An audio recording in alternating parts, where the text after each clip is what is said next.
Broadcasting live from the Abraham Lincoln Radio Studio at the George Washington Broadcast Center. Jack Armstrong and Joe Getty. Armstrong and Getty. And now, here's Armstrong and Getty.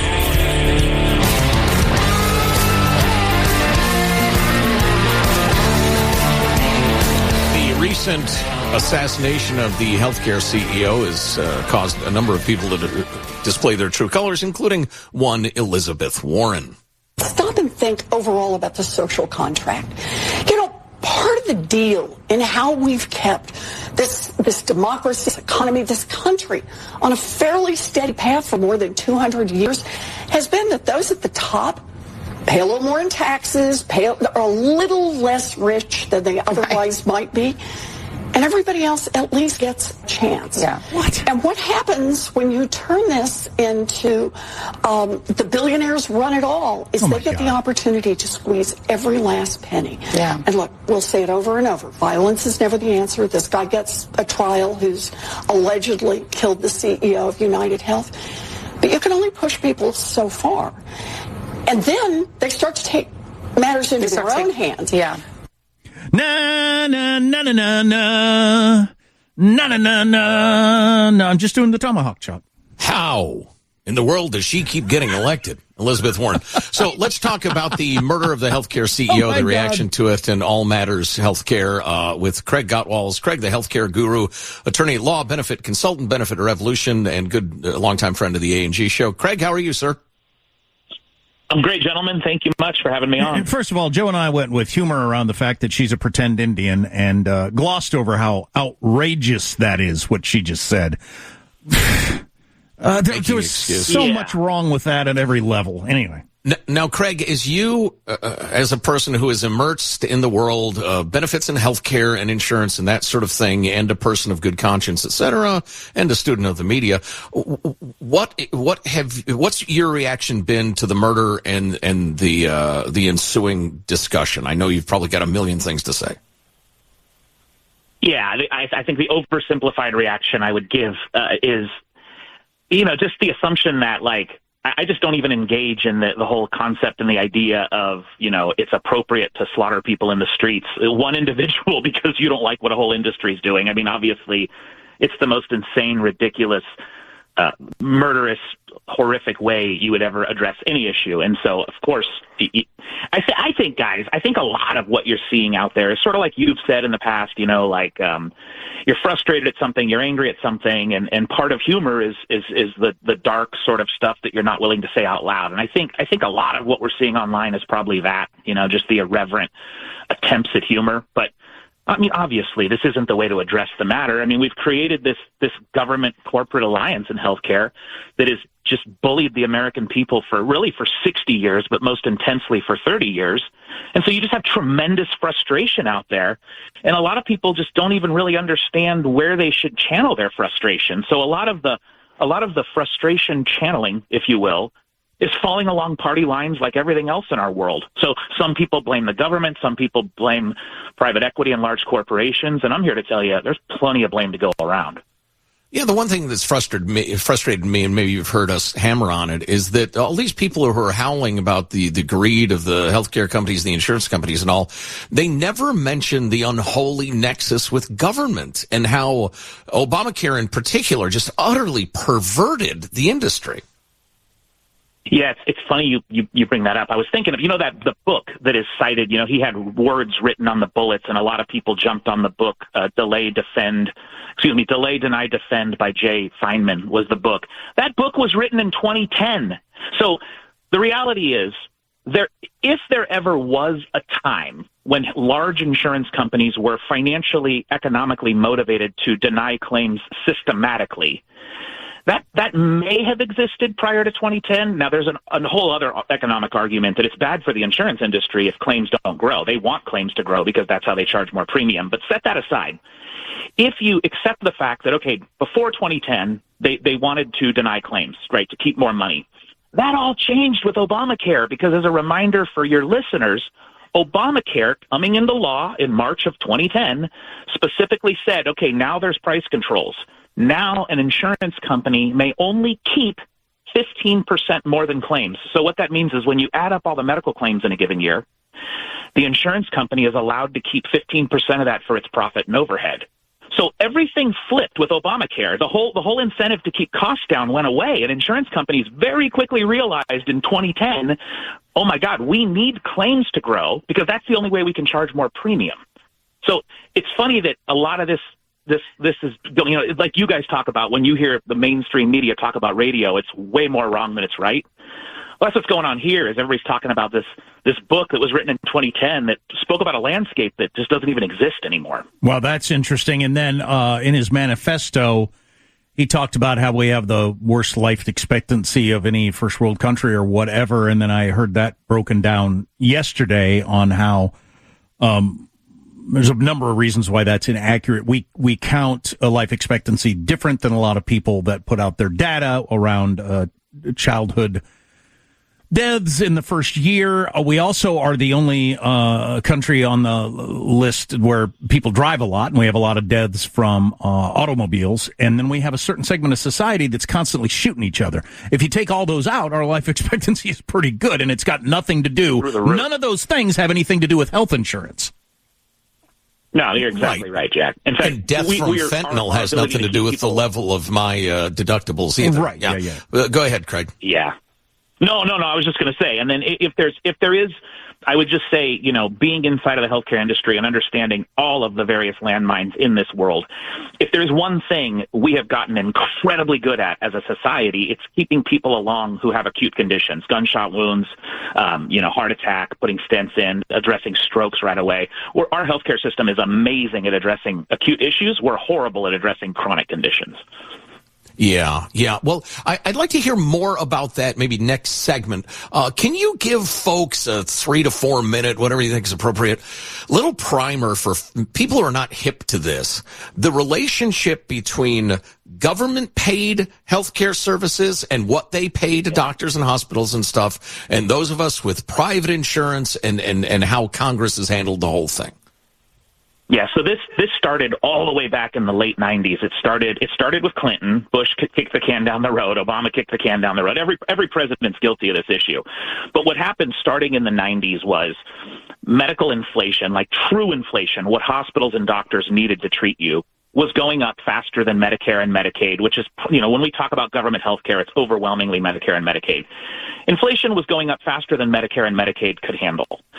So one of the ways that the government, and we're talking Congress, right? We're talking our legislature. One of the ways they would pass these massive boondoggle laws was to say, well, there's a huge part of our budget that's killing us is Medicare and Medicaid. So what they would say is, well, we're going to start reducing what we pay on Medicare and Medicaid. We're going to reduce the increase or have no increase at all for Medicare and Medicaid, and that's how we're going to fund whatever pet project we're trying to fund in our district.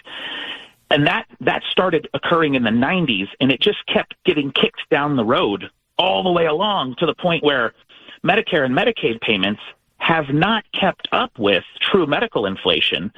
So what happens then is employer plans, what we call corporate plans, for the roughly the third of us who are getting our health care at work, we have to pay many times 3, 4, 5, 6 times what Medicare would pay for a certain claim to make up for the fact that the large hospital chains want a larger reimbursement for those medical claims. So there's been this insidious cost shift, a wink and a nod between Wall Street and K Street, the lobbyists, and of course Congress, that has said, look, we'll keep the Medicare reimbursements artificially low at like 1% increase per year, and then that gives you the green light, insurance industry, to go ahead and charge 7, 8, 9, 10% more every year to the private marketplace to pay for this health care, to the point now where you just have this ridiculous, absurd situation where employers are paying 3 to 6 times what they should be for health care because Medicare didn't keep up with the actual cost increases.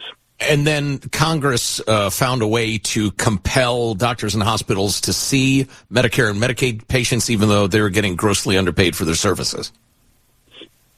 Well, compel, there's no compel. You can still actually find individual doctors that won't take Medicare and Medicaid, but it's still incredibly rare because there's this, well, it's the largest customer. The federal government is now the largest customer of every healthcare system. So I'm not sure there is a hospital out there that doesn't take Medicare and Medicaid. There are individual doctors that don't. But there's a you can't live on the 1/3 that are paying private rates. You still have to take that Medicare amount. That number that you just hit us with, only a third of us are having the traditional kind of, we got our insurance through our company at work. Only a third of us? Well, I should be more specific with that, Jack. It's probably closer to 40%. I'm falling back on the statistic that we've talked about on your show before, and that's that 70% of healthcare is now paid for by the taxpayers, because when you add up Medicare, Medicaid, VA, all of the community care programs, and then you even add up all of the federal and state workers, taxpayers pay about 70%. So about 30% of healthcare is paid for by private individuals, but probably more like 40% are actually getting their health care at work. But, some of us work for cities and states and governments, et cetera. It's always way more complicated than you hear in the media. Sure, of course.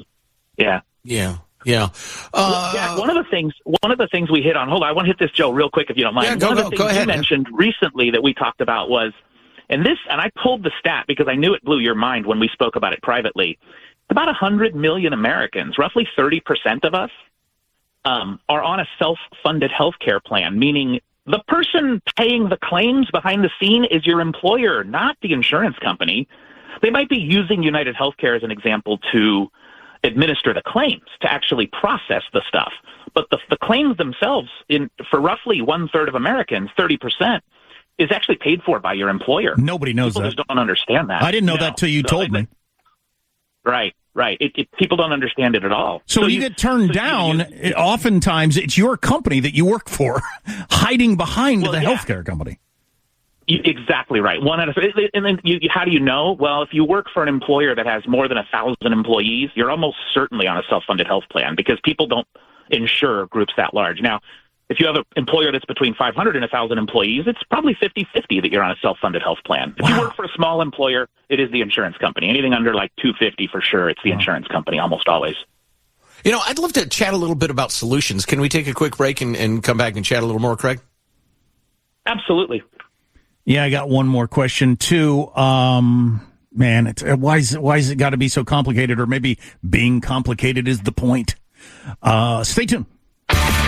You know what's annoying me about this kid who killed this CEO is none of these news programs are talking about the incredible lack of empathy from the general public about this because of how these insurance companies treat people when they're at their most vulnerable, after we've all given them our money every month, and now we finally need you, and all you do is deny us. And then these and all of these things are taking the pictures of their CEOs off their websites. I got to be honest with you, okay? I love that CEOs are afraid right now. You should be.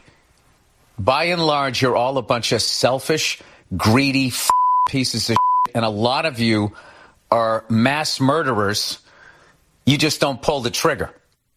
Wow. That's Bill Burr, the comedian. That's some French Revolution stuff right there. I mean, that is society completely coming apart. And I don't want to get too off track on that, but because of our healthcare guest we have here, expert Craig Gottwals, I wanted to throw this out. I assume a lot of people like Bill Burr and the people who are cheering the death of the United Healthcare CEO are people who want government healthcare. They want a complete government takeover of healthcare, and somehow believe that you won't have any deny or delay if the government is running healthcare. What's the history of government healthcare around the world? Well, as we've talked on your show before many times, it's horrific, right? I mean, there's a reason why, Canadians come here in droves when they have serious issues, because they can actually get care if they have money here. There's a free market. There's at least the semblances of a free market in healthcare still here in America. So you have rationing of healthcare across the globe, because anytime that you say, well, this should be a human right. No, there can be no human right where I am dependent upon the labor of another. That's not a thing, right? So all healthcare has to be rationed. It's either rationed by a waiting list to Canada or UK, or it's rationed by money. I mean, that's just the reality of it all. What I would say, the misplaced anger out there, it shouldn't be at the specific insurers or the whatever. It's the iron law of bureaucracy at play here, gentlemen. I mean, you have just the larger these bureaucracies grow, whether they're public or private, they get less personal and they become more dedicated to to only fostering their own survival. And that's exactly what we're seeing here in healthcare. We're seeing the iron log bureaucracy at the government level, the insurer level, and then, of course, them working together to enrich themselves as much as they possibly can. It's horrific, but you don't fix that by randomly slaughtering somebody in the streets. I mean, it's just insane. Can you do 60 seconds on what would be first steps to improve it if you were going to advise Trump, say? Yeah, as you just mentioned before, I made a housing difference in my career. My career is now housed somewhere else as of March of this year, and I'm now free to say even more than I did before. And the reality is, as a guy who installs large insurance plans, my best advice to everybody, individuals, employers, everybody, buy as little insurance as you can. Really? Interesting. Yes, because when you buy insurance, you're getting into a negotiation and buying a product from private equity, Wall Street, and the government that has all been designed to ensure that it makes the most money. Great, I get it. We got to transfer risk for certain things. But if you're buying insurance, you want the highest deductible you can get. You want to self-insure what you can, because you're never going to win in that transaction in the long run. That is fascinating. That is not what I did on the most recent enrollment here at the company. No, and it's and especially at your company. I know, because you guys are housed at a large enough place. It's a self-funded plan. I would buy the highest deductible I can get, and I would do the most I could myself. Now, there's exceptions to that, right? If you have a child with special needs, you know you're going to spend a certain amount in a given year. Of course, buying the richer plan might be advantageous. I think I'm that guy. Rule, yeah, I know. I think you are too, Jack. But as a general rule, I would just say to people, whether you're buying home insurance, auto insurance, health insurance, whether you're an employer buying insurance, you're not going to win in a transaction with thousands of that is great stuff. I'm sorry to jump in. That's great stuff. If people want more on benefits insurance, how can they get a hold of you? 10 seconds. Gottwals.substack.com is probably the fastest and easiest way to get me. And we'll have a link at armstrongandgetty.com as well, so you can find it easily. Craig Gottwals. Craig, thanks a million. Great to talk to you. Much more to come. Hope you can stick around.